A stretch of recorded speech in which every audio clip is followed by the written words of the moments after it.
स्वागत है आप सबों का परफेक्ट पुस्तक में। उम्मीद करता हूँ आप लोग अच्छे होंगे। दोस्तों आज है फ्राइडे और सेट नंबर 62 जीके का जो स्पेशल जीके है उसका होने वाला है। आपको पता है कि इसमें जो जीके आते हैं वो क्वेश्चंस आते हैं जो एग्जामिनेशंस में 3 बार या उससे ज़्यादा पूछे जा चुके हैं। तो एग्जामिनेशंस जहाँ जहाँ जीके जीएस पूछा जाता है सबके लिए बहुत इंपॉर्टेंट है। तो वीडियो के अंत तक बने रहिएगा और सारे क्वेश्चंस को एंजॉय कीजिए। अल्टीमेट सेट होने वाला है आज का और हमारा ये टेलीग्राम ग्रुप का नाम है, लिंक डिस्क्रिप्शन में दिया गया है। इसके पहले कोई सेट छूट गया है तो प्लेलिस्ट का लिंक डिस्क्रिप्शन में नीचे दिया गया है, आप देख सकते हैं। चलिए क्वेश्चन नंबर 1 पे आते हैं। किस जीव की संख्या संसार में सर्वाधिक है? देखो संसार में बहुत सारे जीव हैं, मच्छर है ना, सांप है, छिपकली, इंसान है, बहुत सारे जीव हैं। ये क्वेश्चन बहुत इंपॉर्टेंट है। और ये क्वेश्चन क्या है कि कौन सा ऐसा जीव है, पक्षी है, डायनासोरस है, जितने जीव आपके नज़र में आ रहा है आप सोच लो, जिनकी संख्या संसार में सर्वाधिक है। संसार की बात कर रहा है। ऑप्शन क्या क्या वो देखते हैं। पक्षी है, मछली है, सांप है, कीट है। सही जवाब क्या होगा? चलो मैं 5 सेकंड का वेट करता हूँ, आप कमेंट बॉक्स में बताओ इसका सही जवाब क्या होगा। किस जीव की संख्या संसार में सबसे ज़्यादा है? चलिए मैं बताता हूँ, इसका आंसर है मछली। क्योंकि हमें उम्मीद है कि आप लोग कीट का आंसर किए होंगे शायद, लेकिन इसका आंसर है मछली, बी। सबसे ज़्यादा जो है मछली की संख्या है। चलिए अगले क्वेश्चन पे आते हैं। मोनाजाइट किसका एस्क है? मोनाजाइट थोरियम है, लिथियम है, कोबाल्ट है और सिलिकॉन है। तो मोनाजाइट जो है थोरियम का एस्क है, ए इसका राइट आंसर हो गया। अच्छा एक क्वेश्चन और आ चुका है कि थोरियम या ऐसे पूछता है, मोनाजाइट ही पूछता है सीधा। मोनाजाइट भारत में सबसे ज़्यादा कहाँ पाया जाता है? तो भारत ही नहीं बल्कि पूरा विश्व में सबसे ज़्यादा मोनाजाइट आता है केरल में। कहाँ पर? केरल। सबसे ज़्यादा वर्ल्ड में नंबर 1 है, सिर्फ भारत की बात नहीं है। तो ए इसका राइट आंसर हो गया। अगले क्वेश्चन पे आते हैं। दोस्तों हम जब भी वीडियो बनाते हैं तो आप लोगों को ध्यान रखना है, कॉपी पेन साथ में लेके बैठना है, ताकि जो इंपॉर्टेंट पॉइंट्स हैं ना, फालतू को पॉइंट एक भी नहीं होते हैं। तो जो इंपॉर्टेंट पॉइंट साइड से बताओ, जैसे मैंने मोनाजाइट के बारे में बताया कि आप केरल में सबसे ज़्यादा होता है, तो आप उसको ज़रूर लिखा कीजिए, बहुत इंपॉर्टेंट पॉइंट्स होते हैं वाला। क्वेश्चन नंबर 3 क्या कहता है? प्रिजन डायरी पुस्तक के लेखक कौन है? प्रिजन डायरी, प्रिजन मतलब क्या होता है पता है? जो जेल होता है ना उसको प्रिजन बोलते हैं।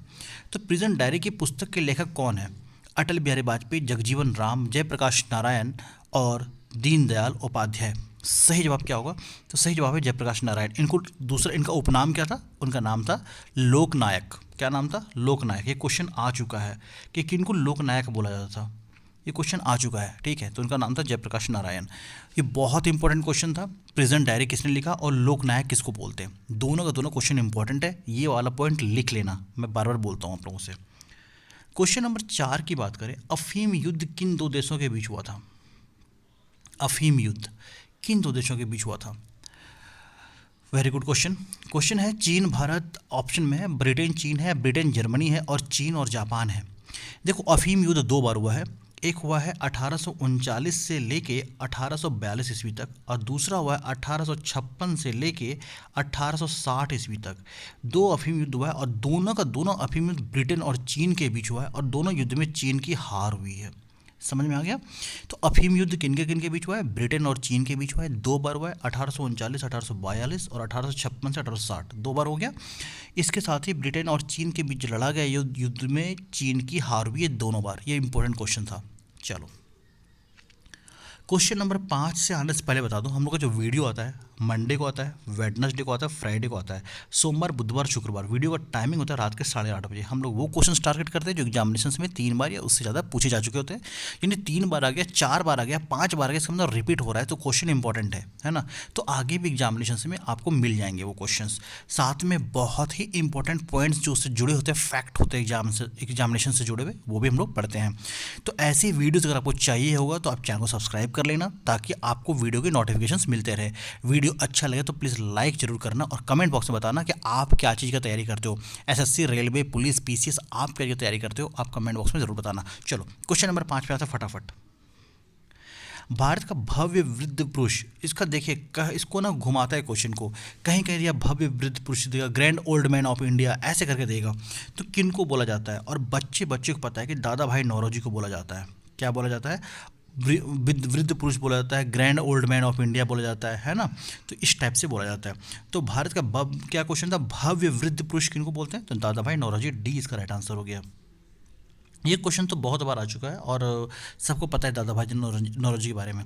अगले क्वेश्चन पे आते हैं, रोम शहर किस नदी के तट पर बसा है? रोम कहाँ भाई? इटली की राजधानी है रोम, इटली की राजधानी है रोम। तो रोम शहर किस नदी के तट पर बसा है? ऑप्शन देखते क्या क्या है, नाइजर नदी है, टाइबर है, एड्रिज है और अल्बानो है। तो जो टाइबर नदी है ना, ये टाइबर नदी है, इसी के किनारे पे रोम शहर बचा पड़ा है। क्या है? रोम शहर कहाँ पे? टाइबर नदी के किनारे पे। बहुत इंपॉर्टेंट क्वेश्चन ये वाला। चलिए नेक्स्ट क्वेश्चन पे आते हैं। क्वेश्चन नंबर 7 की बात करें, क्या है? चरक किसके राज चिकित्सक थे? ये क्वेश्चन भाई बहुत बार देखा गया है, 10 बार से ज़्यादा देखा है। चरक किसके राज चिकित्सक थे? समुद्रगुप्त, स्कंदगुप्त, अशोक और कनिष्क। तो सही जवाब जो है कनिष्क के राज चिकित्सक थे चरक। बहुत ही महत्वपूर्ण question, very very important question. चलो अगले क्वेश्चन पे आते हैं, नारियल जटा उद्योग कहाँ केंद्रित है? नारियल जटा उद्योग कहाँ केंद्रित है? केरल में, गोवा में, कर्नाटक में, तमिलनाडु में। तो नारियल जटा उद्योग ये तमिलनाडु में केंद्रित है। ऑप्शन नंबर डी को जाएगा ये। क्वेश्चन नंबर 9 पे आते हैं, राणा प्रताप सागर बांध किस नदी पर है? राणा प्रताप सागर बांध किस नदी पर है? ब्यास है, बेतवा है, चंबल और झेलम। तो चंबल नदी पर है राणा प्रताप सागर बांध। और ये काफ़ी फेमस बांध है। ये क्वेश्चन कई बार एग्जाम में देखा गया है, तो लिख लेना इस क्वेश्चन को, पॉइंट हाईलाइट कर लेना इस क्वेश्चन को। सांसदीय कार्यविधि शून्यकाल की किसकी देन है? इस क्वेश्चन को साथ समझिएगा क्या है। बहुत इंपॉर्टेंट क्वेश्चन है और एसएससी सीजीएल का बहुत ही प्यारा क्वेश्चन है ये। ठीक है, तो संसदीय कार्यविधि शून्यकाल किसकी देन है? क्या होता है शून्यकाल वो समझो। शून्यकाल क्या होता है? जैसे आप, चलो आपको थोड़ा सा केस स्टडीज समझाता हूँ। जैसे क्या है कि आप कोर्ट में लड़ाई करते हो, फाइट करते हो, किसी चीज़ को बहस होती है, वकील आपके साथ होते हैं, है ना। तो जज और वकील के बीच, आपका जो वकील है, मान लो दो दो दो क्लाइंट है और एक जज है, इनका भी वकील हो, इनका वकील हो, दोनों के बीच वार्तालाप चल रहा है। तो कुछ चीज़ों को ना, कुछ क्वेश्चंस को ना पहले से परमिशन लेता है कि हम ऐसा चीज़ों को पुट कर सकते नहीं कर सकते, ऐसा चीज़ों को, ये एविडेंस है, इसको हम दे सकते हैं नहीं दे सकते हैं। उसमें एक रिक्वेस्ट की परमिशन ली जाती है ना, रिक्वेस्ट की जाती है। उसके बाद ही ये चीज़ होता है। समझ में आ रहा है? लेकिन शून्यकाल में क्या होता है सर? शून्यकाल में तत्कालीन प्रश्न पूछे जाते हैं जिसमें आपको कोई परमिशन की जरूरत नहीं पड़ती। आपको सीधा कहता है कि भाई मेरे मन में ये क्वेश्चन है, इस क्वेश्चन को मैं यहाँ पे रखना चाहता हूँ। ठीक है, उसको बोलते हैं शून्यकाल। अब आते हैं कि क्या होता है शून्यकाल। 12 से 1 का समय जो होता है ना, सुबह दिन के 12 से दिन के 1 बजे का, यानी 12 पीएम से 1 पीएम का जो समय होता है, ये शून्यकाल का समय है, जिसके जो कि प्रश्नकाल की अवधि के बाद आता है। समझ में आ गया? शून्यकाल क्या है? इसमें तत्कालिक प्रश्न पूछे जाते हैं कोर्ट के अंदर, और इसमें कोई परमिशन की ज़रूरत नहीं होती क्वेश्चन पूछने से पहले कि हाँ ये क्वेश्चन हमें पूछना है या नहीं पूछना है, पहली बात। दूसरी बात कि इसमें जो समय था 12 पीएम से 1 पीएम का होता है। ये तो समझ में आएगा शून्यकाल क्या होता है।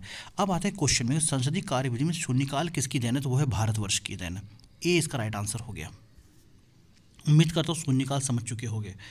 हाँ, भारतीय मुद्रा प्रणाली में दशमलव का प्रयोग कब से शुरू हुआ? भारतीय मुद्रा प्रणाली में दशमलव का प्रयोग 1962 है, 1949, 1957, 1968 है। 57 से शुरू हुआ है और ये बहुत इंपॉर्टेंट क्वेश्चन है।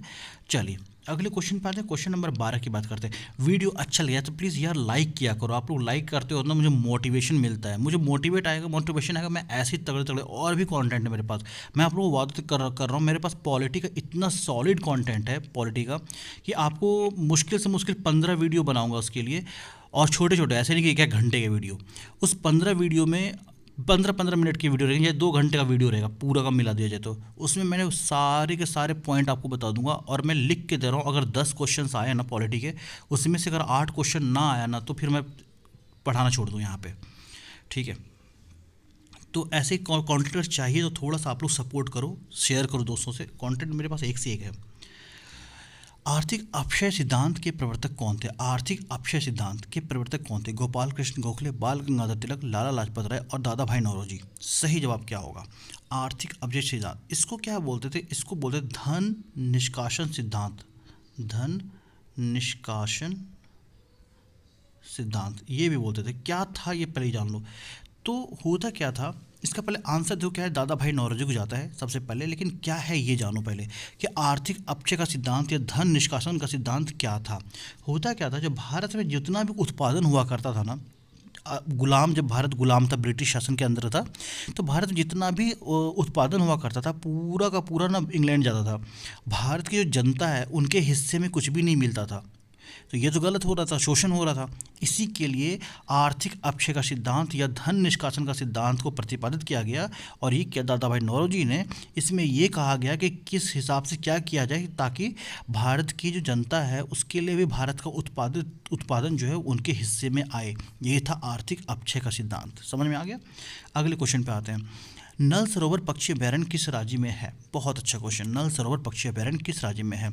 गुजरात है, महाराष्ट्र है, उसके बाद राजस्थान है और पंजाब है। सही जवाब क्या होगा? तो इसका सही जवाब है गुजरात। गुजरात में पड़ता है। और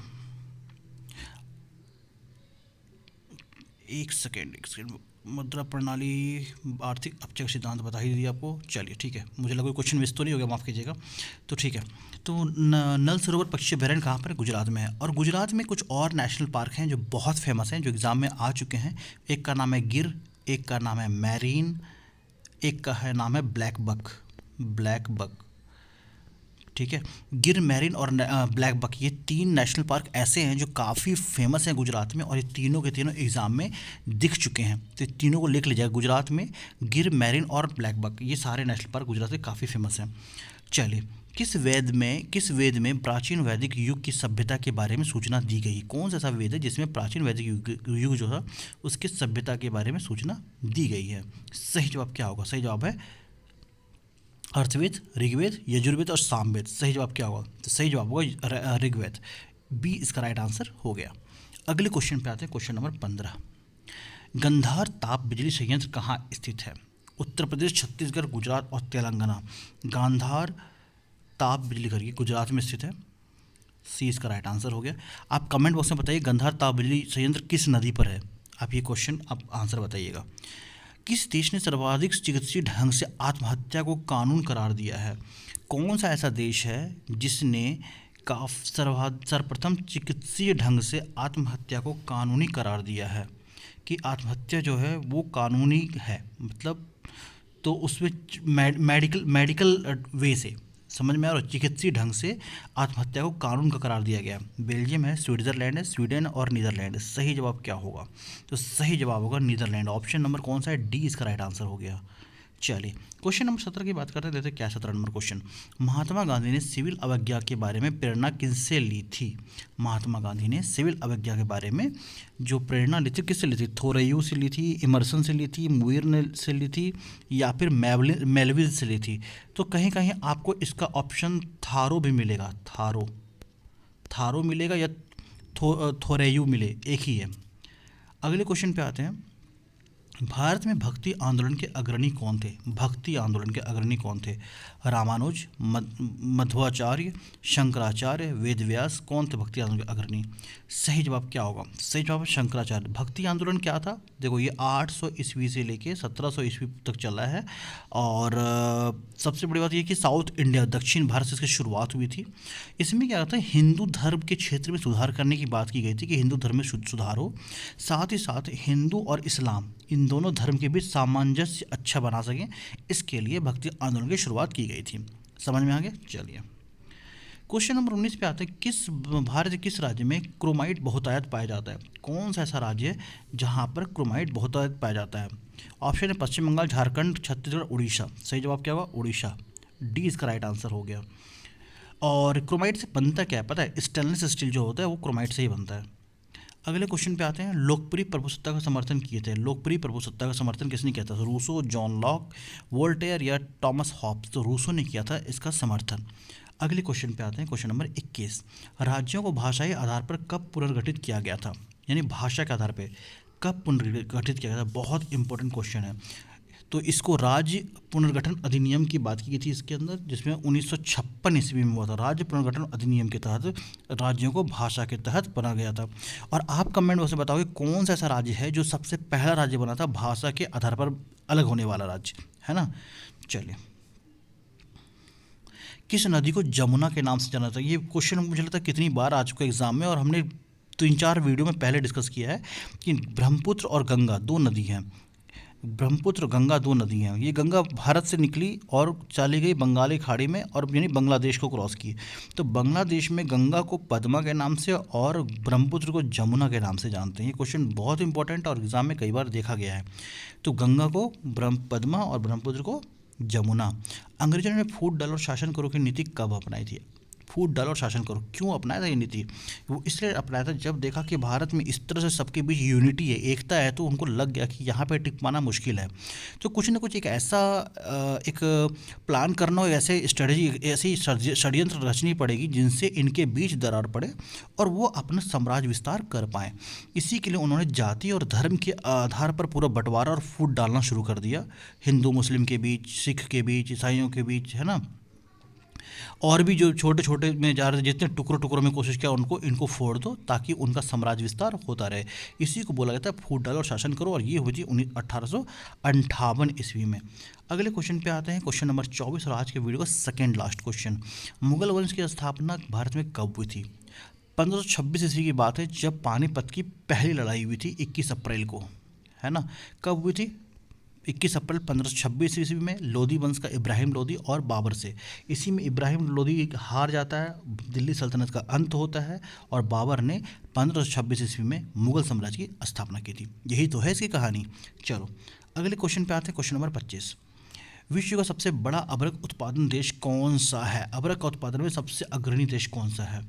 तो भारत है, चीन है, रूस है, ब्राज़ील है। तो सही जवाब होगा चीन। सबसे ज़्यादा चीन के पास है। अगर भारत की बात करें तो भारत 8वें रैंक पे है, 8वें स्थान पर। भारत में सबसे ज़्यादा अगर अबरक होता है तो आंध्र प्रदेश में होता है, आंध्र प्रदेश में होता है। तो ये था आज का वीडियो का सबसे इंपॉर्टेंट क्वेश्चंस। उम्मीद करता हूँ कि काफ़ी अच्छा लगा होगा आपको। वीडियो को थोड़ा प्यार चाहिए, आप लोगों की ज़रूरत है। लाइक कीजिए, दोस्तों शेयर कीजिए। अच्छा लगता है तो ज़रूर लिखा कीजिए गुड वीडियो, नाइस वीडियो, अपने कमेंट ज़रूर डाला कीजिए। उम्मीद करता हूँ आप लोग से प्यार मिले वीडियो को। मैं अच्छे अच्छे कंटेंट लाऊं, बहुत मेहनत करूं, थोड़ा सपोर्ट की ज़रूरत है और आप लोग अपने भाई को सपोर्ट कीजिए, मैं एक रिक्वेस्ट करता हूँ आप लोगों से।